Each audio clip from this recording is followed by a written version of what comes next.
Hey everybody, welcome to a new episode of Loomer Unleashed. I'm your host, Laura Loomer.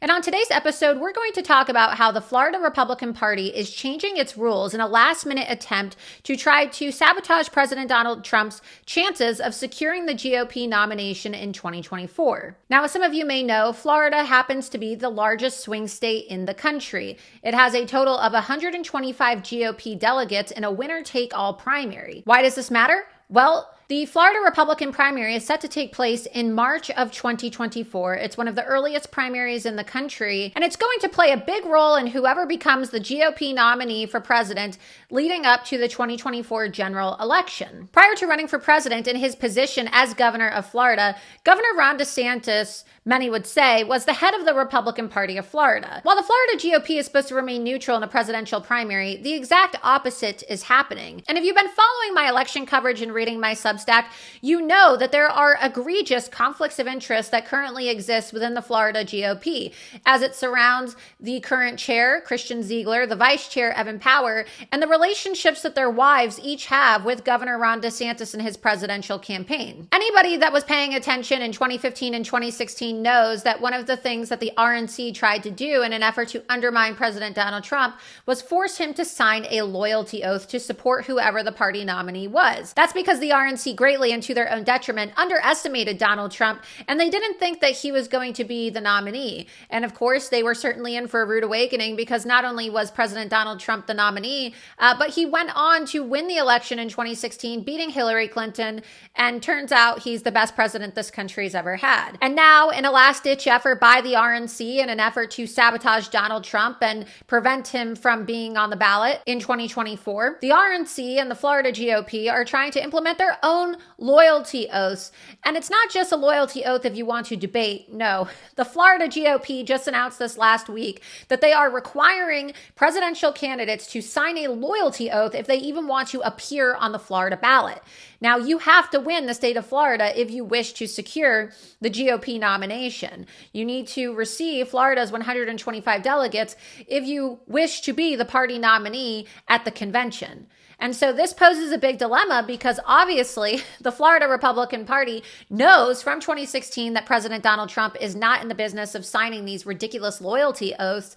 And along with their loyalty oath, they're trying to charge insane amounts of money for candidates who wish to participate in their Florida Sunshine Summit, where they have invited each of the candidates running for president on the Republican side to make their case to the voters. Now, following the announcement of the new rules at the Florida GOP, Florida GOP Chairman Christian Ziegler released the following statement saying that candidates shouldn't be able to use Republican resources and platforms to get their positions and become well-known and then turn around and use it against the Republican Party. It goes against our mission. So I think that some of that came into play, and that's why we requested the pledge was put into place. So essentially, let me break this down for you. Christian Ziegler is married to Bridget Ziegler, as I have previously reported. Ron DeSantis appointed her to a board position on the Reedy Creek district. Evan Power, who is the vice chair of the Florida GOP, is married to Melissa Power, who is currently the CFO for the Ron DeSantis for President campaign. And of course, that means that she's going to be making hundreds of thousands and perhaps millions of dollars fundraising for the Ron DeSantis campaign if it is commission-based fundraising. And now, in an effort to further alienate Donald Trump, knowing that he has previously stated that he will never sign a loyalty oath, they are trying to make it so that he can't even be on the ballot in the state of Florida by forcing him to sign a loyalty oath or else. This is not how it's supposed to be. The Florida Republican Party is trying to demand that Donald Trump take a loyalty to the party over the people. And look, if Donald Trump doesn't support Ron DeSantis or whoever the nominee may be, it's going to be Donald Trump. But hypothetically speaking, if it isn't, Donald Trump doesn't have an obligation to support the nominee. If Donald Trump doesn't agree with the policy positions and doesn't like the candidate who's the nominee, why should he have to stand by him and endorse him? You should only have to endorse a candidate if you truly believe in the candidate. Not only does this loyalty oath require them to sign a loyalty pledge if they want to be on the ballot, but it also requires them to pledge that they will not run independent or third party if they do not win the nomination. So you see that they're already trying to concoct a plan to rig this election for Ron DeSantis. This is a serious problem, and it just goes to show you that whether it's mail-in ballot fraud, big tech election censorship, or changing Florida's resign to run law so that the governor can keep his salary on taxpayer dime and then run for president, the party is willing to change rules to alienate Trump supporters, alienate Donald Trump, and get their way. They know that the American people are on heightened alert for mail-in ballot fraud. They know that the evidence has been released that shows that big tech conspired with the federal government to steal our elections. And so the only way that they can now get away with stealing the election and preventing Donald Trump from securing the nomination is through procedural gimmicks and last-minute rule changes. And this is exactly what the Republican Party of Florida is doing. Now, Donald Trump isn't the only candidate who has refused to sign a loyalty oath.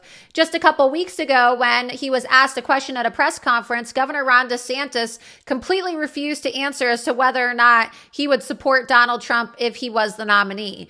And so is the Florida Republican Party going to prevent Ron DeSantis from being on the ballot in Florida for the primary if he doesn't sign this loyalty pledge? Or is this just a way to further alienate Donald Trump and strip Donald Trump of Florida's 125 delegates? As is often said, how goes Florida, goes the nation. And so it's certainly important what's going on here in the state of Florida, but are you aware of what's going on in your state GOP? How many other state GOPs are changing the rules at the last minute in a similar way to try to prevent Donald Trump from being on the ballot? Perhaps that's something all of you need to be looking into as we get closer to the 2024 election.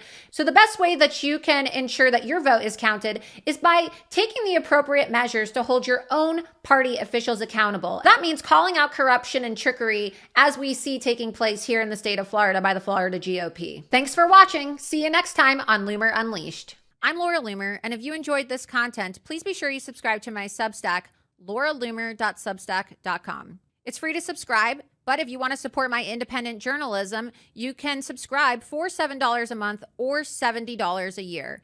Also, please be sure that you're following me on Twitter, Gab, Getter, and Truth Social at Laura Loomer. I'd also like to take a moment to thank the sponsor of this episode of Loomer Unleashed, Goldco. Banks are getting bailed out, and who's going to pay for it? You are. They say that taxpayers won't pay, and they say that other banks will pay. But how are those banks going to get the money? They'll probably raise your bank fees like they always do. And if the Fed step in, you'll likely also be paying an inflation tax. In times like this, storing all your money in a bank may be very risky, as we have seen. So what can two average Joes like you and I even do about it? You can protect your wealth with gold and silver, just like so many other Americans and even banks are doing right now.